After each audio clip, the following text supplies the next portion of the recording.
getting some breaking news from the capital as well.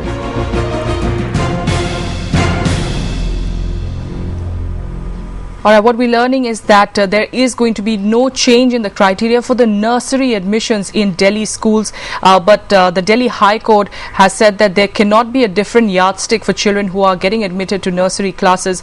The High Court also saying that the government should consider necessary amendments to the Right to Education Act to include nursery admissions as well. What this actually means, at least for now, is that there is going to be no change in the criteria at the moment for this particular year. The nursery admissions will go on as planned. This is something that parents across the capital have been worrying about. The list, in fact, came out just a few days back, and there have been worries really among them about what is going to be eventually the decision of the High Court.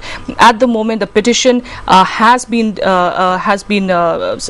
disposed, and the court is saying that the Right to Education Act is not applicable to nursery admission. However, at the same time, the government should be actually looking at reconsidering the applicability of the RTE. For more on this, let's speak to Parikshit Luthra, who's joining us on the phone line from the capital. Parikshit, just give us in detail what this actually means for schools and the parents.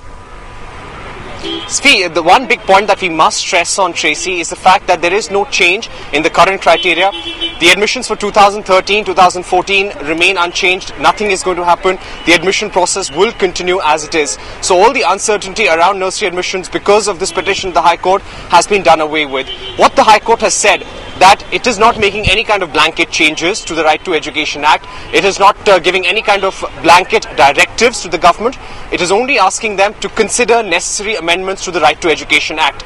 Remember, the contention of the petitioner in this case, that is social jurist, was that the notifications of the Delhi government, which gives a free hand to private schools to have their own criteria, have a point system to admit children, should be completely done away with, and the entire nursery admission process should be brought under the Right to Education Act as well, so that children from the deprived sections of society could get admission. So this is something that the private schools were against. They said that the government can only act as a regulator and they should be at the liberty to have their own criteria.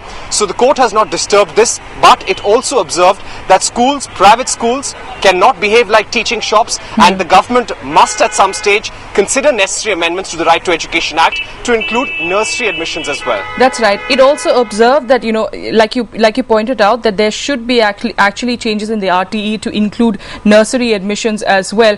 Is that something that they have given out, as an observation, or have they asked the government to actually also give an idea, a timeline as to when they could perhaps be doing that?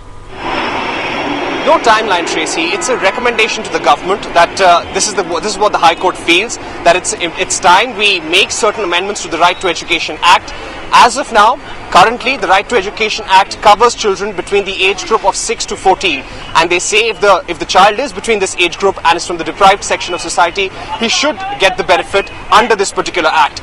The court agreed with the government's contention that the RTE does not cover children who are being admitted to nursery right now, and therefore they said this is wrong. You cannot have a different yardstick for nursery children, and therefore it's very important for the government to consider an amendment. But it has not given it any time frame, it's not given it any timeline, and it's now completely up to the government to either take up this recommendation, implement the necessary changes, or really just keep it on the back burner. All right.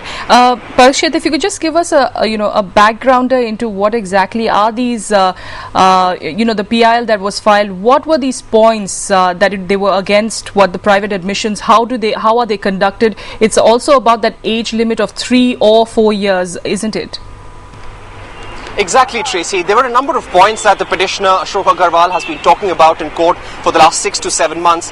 The main problem was with two notifications of the Education Department of Delhi government, which gave a free hand to all private schools in Delhi, recognized private schools, to have their own criteria for nursery admissions. Like we know, some schools have a draw of lots, others have a point system, some of them even screen parents before admitting students. They see whether your sibling is studying in the school or not, your religion religion, how far you live away from the school, the occupation that your parents are really involved in. So all these points are really looked at.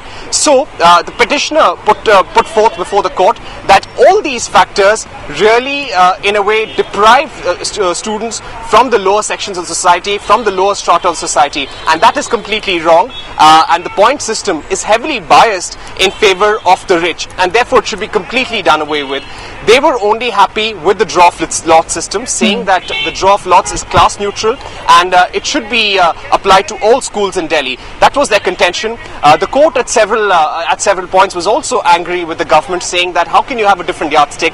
But finally it has gone ahead with the letter of the law, saying that as far as the act is concerned, the act is very clear. It only includes children between 6 to 14 years of age, and therefore it really couldn't do anything about this. It has only gone ahead and recommended to the government that please consider amendments to this and make sure you include nursery admissions in right to education as well.